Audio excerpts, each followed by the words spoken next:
Nadie en la historia humana ha muerto acompañado por Dios de la manera en que murió San José, y este no es un detalle menor ni una frase piadosa para consolar conciencias, es una verdad profunda que, cuando se dice sin adornos, incomoda, sacude y obliga a mirar la muerte de frente, porque mientras el mundo moderno teme ese momento y lo esconde detrás de hospitales, sedantes y silencios incómodos, la tradición cristiana guarda con respeto un hecho que muchos prefieren no recordar: San José cerró los ojos por última vez acompañado por Jesús y por María, y eso convierte su muerte en una escena única, irrepetible y profundamente reveladora, no solo para la fe, sino para la vida real de cualquier creyente que algún día también tendrá que enfrentar ese último instante. Lo primero que hay que decir, sin rodeos, es que los evangelios no describen cómo murió San José, y ese silencio no es un vacío casual ni un descuido de los evangelistas, es un silencio cargado de sentido, porque la Biblia no lo menciona la vida pública de Jesús, no aparece en los milagros, no está al pie de la cruz, no escucha las parábolas, y esa ausencia ha sido interpretada durante siglos por la Iglesia como una certeza discreta pero firme: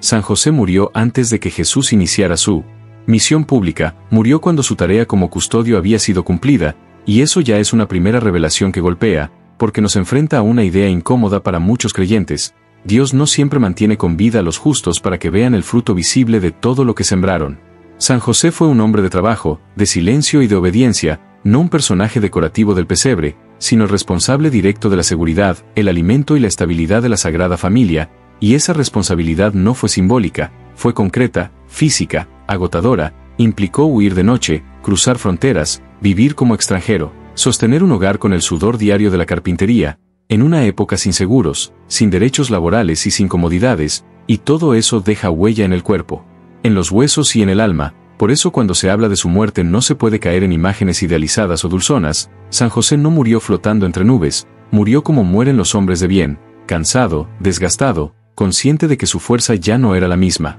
Aquí aparece un punto que muchos desconocen o prefieren evitar, y es que aunque el arte lo represente anciano, gran parte de la tradición más sólida entiende que San José no debió ser un hombre extremadamente viejo, porque fue capaz de trabajar, de viajar y de proteger con vigor a su familia, y eso abre una lectura más cruda y más realista. Probablemente murió relativamente joven, no por castigo ni por error divino, sino porque una vida entregada sin reservas suele cobrarse su precio, y esa idea confronta directamente a una mentalidad moderna que asocia bendición con longevidad y comodidad, cuando en la lógica de Dios la fidelidad no siempre se mide en años, sino en entrega total. Desde los primeros instantes de su agonía, San José no estuvo solo, y este detalle es clave, porque su muerte no ocurrió en un hospital frío ni en un rincón olvidado, ocurrió en el seno de una familia que sabía quién era Dios, aunque no lo comprendiera todo, y mientras su cuerpo se debilitaba, tenía frente a sí el rostro de aquel a quien había cuidado desde niño, al que había enseñado a trabajar, a obedecer, a rezar, a soportar el cansancio,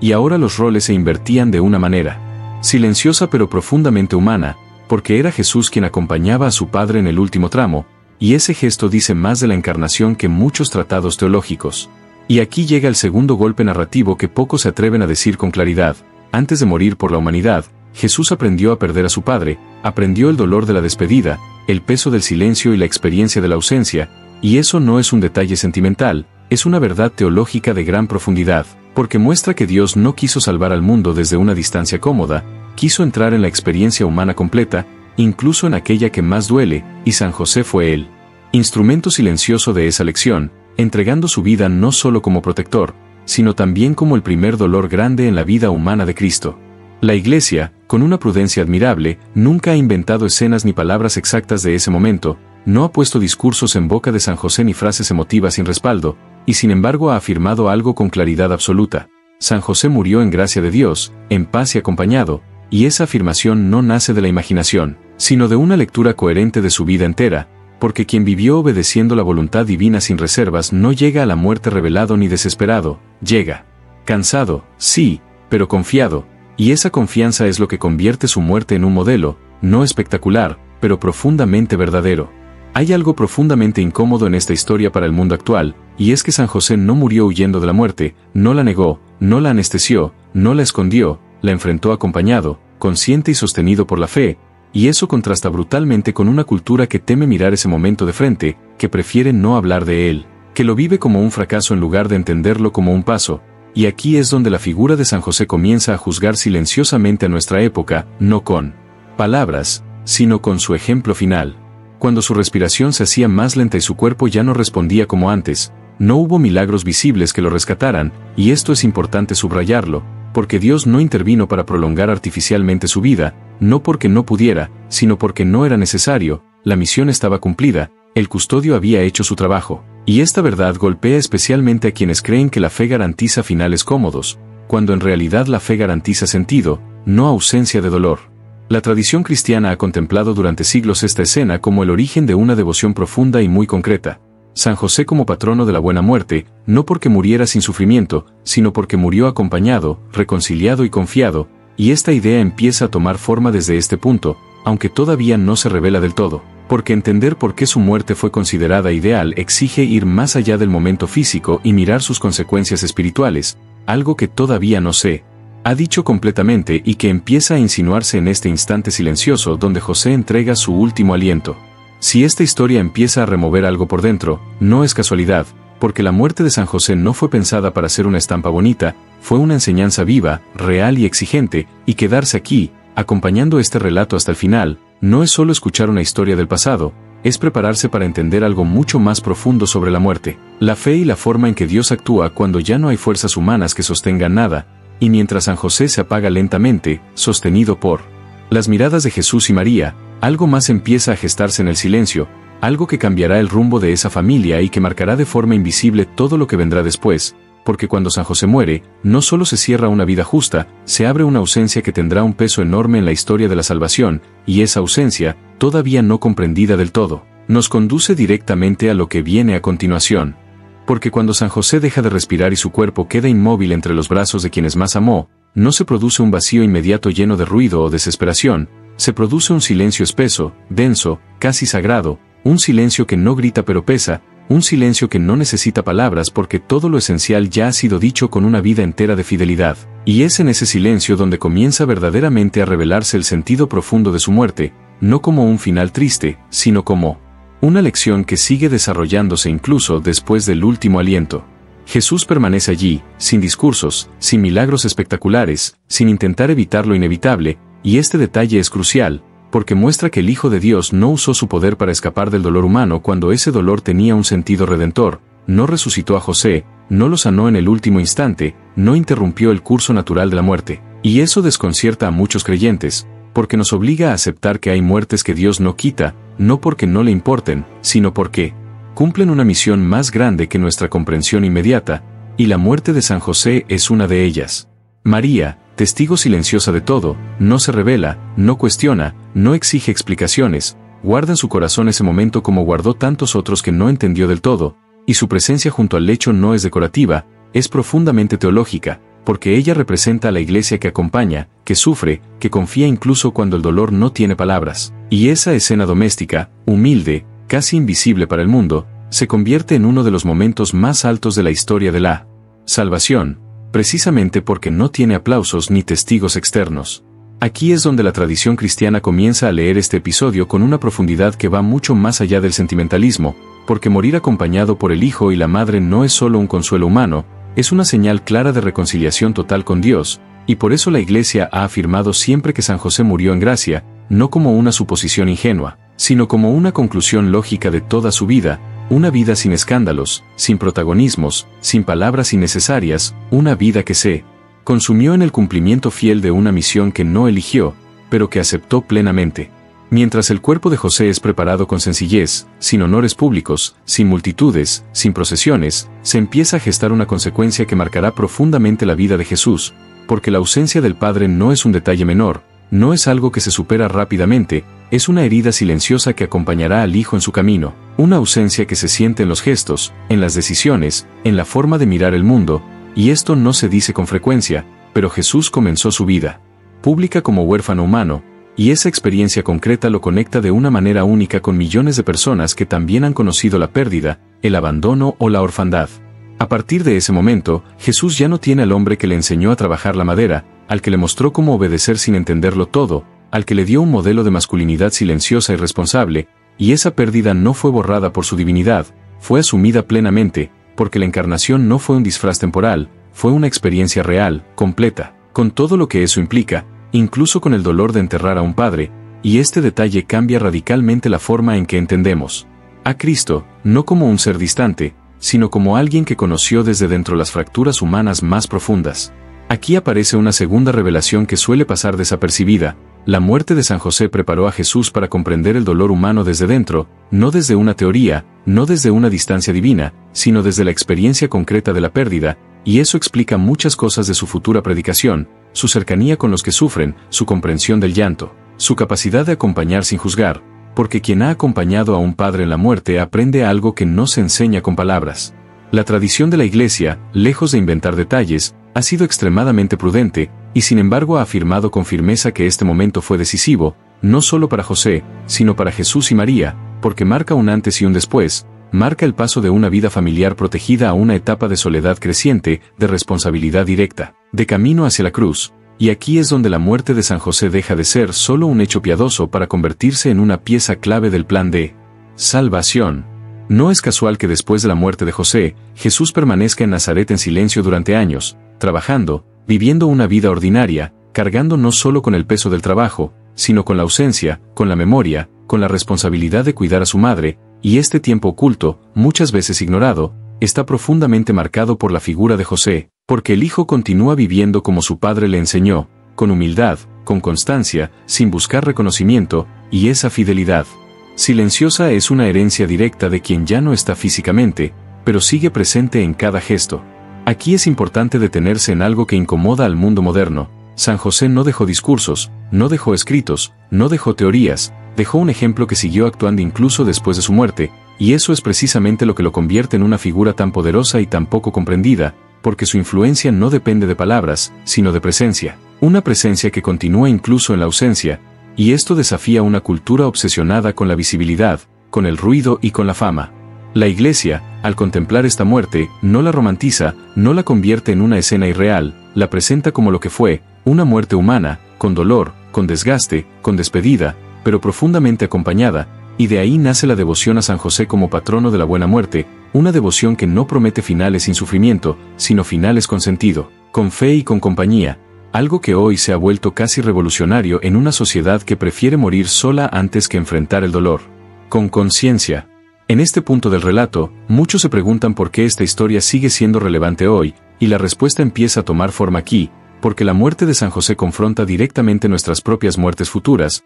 nos obliga a preguntarnos cómo estamos viviendo, a quién estamos acompañando, quién nos acompañará cuando llegue ese momento, y si nuestra vida está orientada hacia algo que tenga sentido más allá del éxito, del dinero o del reconocimiento. San José murió sin ver a su hijo predicar, sin ver milagros públicos, sin ver multitudes, sin ver la cruz ni la resurrección, y este dato es clave, porque muestra que su fidelidad no dependió de resultados visibles, no necesitó pruebas espectaculares para confiar, y esta es una de las lecciones más duras para el creyente contemporáneo, acostumbrado a exigir señales, respuestas inmediatas y recompensas tangibles, cuando la fe verdadera muchas veces camina a ciegas, confiando en que lo sembrado dará fruto aunque uno no lo vea. Jesús, al cargar con esta ausencia, aprendió también a confiar en el Padre de una manera nueva, no solo como Hijo eterno, sino como Hijo humano que ha perdido a su Padre terrenal, y esta experiencia de confianza en medio de la pérdida se reflejará más adelante en su entrega total, en su capacidad de decir en tus manos encomiendo mi espíritu.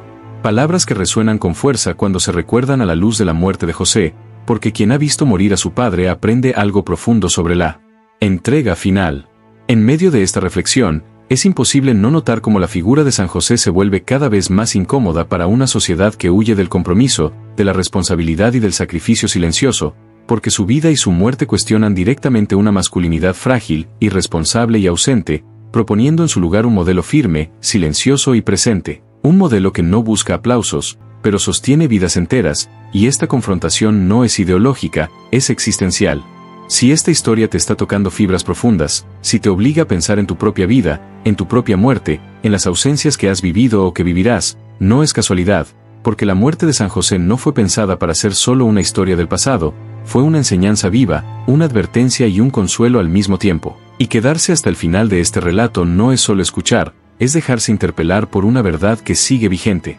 San José, al morir, no dejó instrucciones, no dejó testamentos escritos, dejó un camino trazado, un ejemplo que Jesús siguió fielmente, y ese ejemplo se reflejará más adelante en su forma de enfrentar la cruz, en su silencio ante las acusaciones, en su entrega total sin reproches, y aunque no se diga explícitamente en los evangelios, la huella de José está presente en cada uno de esos gestos, como una enseñanza que no necesita ser nombrada para ser real. La muerte de San José, lejos de ser un episodio menor, se convierte así en un punto de inflexión, un momento que prepara el corazón de Jesús para lo que vendrá, que fortalece a María en su fe silenciosa y que ofrece a la Iglesia un modelo concreto de cómo vivir y cómo morir, y este modelo, tan simple y tan exigente, es precisamente lo que más incomoda hoy, porque no se puede admirar a San José sin cuestionar la propia vida. A medida que este relato avanza, se vuelve cada vez más claro que la muerte de San José no se puede entender aislada, es parte de una historia más grande, de un plan que avanza incluso cuando parece que todo se detiene, y este ritmo lento, silencioso y fiel es profundamente contrario a la lógica del mundo,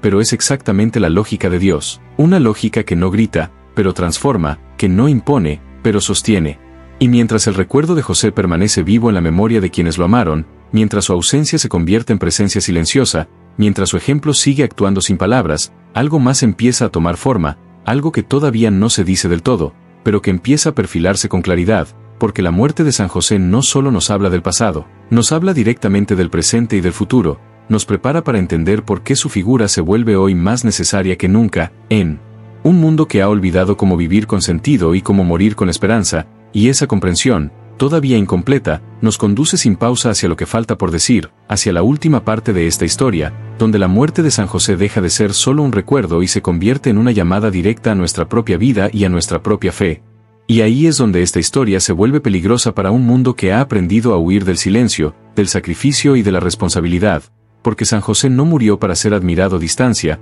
murió para ser imitado, y esa exigencia no se puede esquivar con devociones superficiales ni con imágenes bonitas colgadas en la pared. Hoy se habla mucho de morir con dignidad, pero se habla poco de vivir con sentido, y esa es la primera gran provocación que deja la muerte de José, porque su final fue digno precisamente porque su vida fue coherente, no porque estuviera libre de dolor, no porque fuera cómoda, no porque estuviera rodeada de honores, sino porque fue una vida alineada con una misión clara, asumida sin ruido y sostenida hasta el último aliento, y esto contrasta de manera brutal con una cultura que busca muertes rápidas y limpias, pero no quiere hacerse cargo de vidas vacías y desordenadas. San José no murió joven por accidente ni viejo por privilegio, murió cuando su tarea estaba cumplida, y esta idea es profundamente contracultural, porque nos recuerda que el valor de una vida no se mide por su duración ni por su éxito visible, sino por su fidelidad, y esta fidelidad, vivida en lo cotidiano, sin aplausos ni reconocimientos, es la que hoy resulta incómoda, porque exige constancia, sacrificio y renuncia, tres palabras que el mundo moderno prefiere borrar del vocabulario. Cuando la Iglesia proclama a San José como patrono de la buena muerte, no está ofreciendo un amuleto ni una promesa mágica, está proponiendo un modelo exigente, porque morir bien implica haber vivido bien, haber asumido responsabilidades, haber cuidado de otros, haber permanecido fiel incluso cuando nadie mira, y esta es una verdad que duele, porque no permite atajos, no admite excusas y no se puede delegar en nadie más. Para quienes han vivido décadas trabajando, sosteniendo familias, cargando silencios y responsabilidades sin reconocimiento, la figura de José no es una historia lejana, es un espejo, y ese espejo puede consolar o puede incomodar, dependiendo de cómo se haya vivido, porque San José representa a esos hombres y mujeres que hicieron lo que debían hacer sin esperar aplausos, que sostuvieron hogares, que protegieron a los suyos, que rezaron en silencio y que siguieron adelante incluso cuando la vida no ofrecía respuestas claras. La muerte de José también confronta directamente el miedo contemporáneo a la dependencia, porque murió acompañado, sostenido, necesitado de otros, y eso va en contra de una mentalidad que idolatra la autosuficiencia hasta el último segundo, como si necesitar a alguien fuera una humillación, cuando en realidad la necesidad compartida es una de las experiencias más humanas y más santificadoras, y José, al dejarse acompañar por Jesús y por María, mostró que la verdadera fortaleza no está en resistir solo, sino en confiar hasta el final. Este punto es especialmente fuerte para una generación que ha visto morir a muchos en soledad, lejos de sus familias, aislados por el miedo, la prisa o la comodidad, y la imagen de José muriendo acompañado se vuelve entonces una denuncia silenciosa, porque nos obliga a preguntarnos qué tipo de sociedad estamos construyendo cuando permitimos que la muerte se vuelva un trámite frío en lugar de un acto humano y profundamente espiritual. San José no dejó discursos finales ni frases memorables, y eso también incomoda, porque vivimos en una época obsesionada con las últimas palabras, con el legado visible, con la huella que se deja en redes y monumentos, cuando la huella más profunda de José fue invisible, fue la formación silenciosa de un hijo que aprendió a amar, a trabajar y a obedecer mirando el ejemplo de su padre, y ese legado, aunque no se vea, transformó la historia del mundo. Aquí se revela otra verdad incómoda: la mayoría de las vidas verdaderamente fecundas no serán recordadas por multitudes, pero su influencia será decisiva en quienes las rodearon, y San José es la prueba definitiva de esto, porque sin su presencia, su trabajo y su fidelidad, la historia de la salvación habría sido distinta, aunque nadie lo alabara en vida ni escribiera sobre él en su momento. La muerte de San José también ilumina de manera especial el papel del padre en la familia, un tema especialmente sensible hoy, porque José fue padre sin posesión, autoridad sin abuso, liderazgo sin violencia, y su ausencia posterior dejó una huella tan profunda que acompañó a Jesús durante toda su vida pública, recordándonos que la presencia del Padre, incluso cuando es silenciosa, tiene un peso que se siente incluso cuando ya no está. En este sentido, José se convierte en una figura profundamente actual, porque su vida y su muerte cuestionan una cultura que normaliza la ausencia, la irresponsabilidad y el abandono, mostrando que la verdadera paternidad no se mide por la biología, sino por la entrega constante, y que esa entrega, aunque agote, aunque desgaste, tiene un valor eterno que se manifiesta incluso en el momento de la muerte. Para muchos creyentes mayores, acostumbrados a una fe vivida con esfuerzo y perseverancia, la muerte de San José ofrece consuelo, porque muestra que Dios no olvida el trabajo silencioso, que no desprecia el sacrificio oculto y que acompaña de manera especial a quienes han vivido sin buscar protagonismo, y este consuelo no es sentimental, es profundo, porque se apoya en una vida concreta, real y coherente. Pero al mismo tiempo, esta historia lanza una advertencia clara, porque no se puede invocar a San José como patrono de la buena muerte mientras se vive de espaldas a las responsabilidades, al deber y al cuidado de los demás, y esta tensión entre consuelo y exigencia es lo que hace que su figura sea tan potente y tan poco domesticable. La muerte de José también nos recuerda que el sufrimiento no siempre se elimina, pero sí puede transformarse, porque su final no estuvo libre de dolor físico ni de tristeza humana, pero estuvo lleno de sentido, y ese sentido no se improvisa en el último momento, se construye a lo largo de toda una vida, decisión tras decisión, renuncia tras renuncia, fidelidad tras fidelidad. En un mundo que busca soluciones rápidas y respuestas inmediatas, la vida y la muerte de San José proponen un camino lento, silencioso y exigente, un camino que no promete fama ni comodidad, pero que conduce a una paz profunda, una paz que no depende de las circunstancias externas, sino de la coherencia interior. Y esta propuesta resulta radical precisamente porque no se puede consumir, solo se puede vivir. Para quienes se acercan a la última etapa de su vida, esta historia no es una amenaza, es una invitación, porque muestra que la vejez, el desgaste y la cercanía de la muerte no son fracasos, sino etapas legítimas de una vida entregada, y que morir acompañado, reconciliado y en fe es posible cuando se ha vivido con responsabilidad y amor.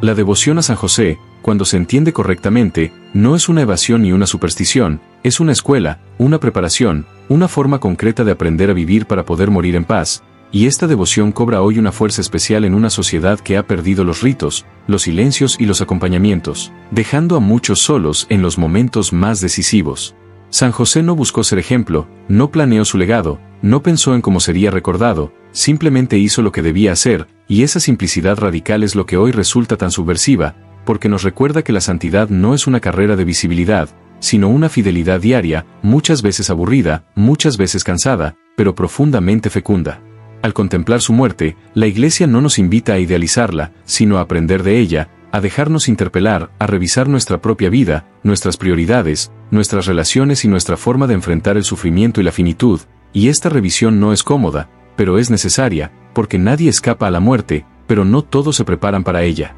San José, al morir, no dejó un vacío estéril, dejó un espacio fecundo, un silencio que habló más fuerte que muchos discursos, y ese silencio sigue hablando hoy, cuestionando una cultura que huye del compromiso y del sacrificio, recordándonos que las vidas que valen la pena no siempre son las que más se ven, sino las que más sostienen. Y aquí es donde esta historia alcanza su punto más directo y más personal, porque ya no se trata solo de San José, se trata de nosotros, de cómo estamos viviendo, de a quién estamos cuidando, de qué estamos construyendo con nuestra vida cotidiana, y de qué tipo de muerte estamos preparando sin darnos cuenta, porque la muerte no se improvisa, se anticipa en cada decisión. Si esta historia te ha acompañado hasta aquí, si te ha incomodado, consolado o hecho pensar, no es casualidad, porque la figura de San José sigue viva precisamente porque toca lo más profundo de la experiencia humana, la necesidad de sentido, de pertenencia y de fidelidad, y esa necesidad no desaparece con los años, se hace más urgente. Por eso, hoy más que nunca, San José no es solo una figura del pasado, es una presencia necesaria, un intercesor cercano y un modelo exigente,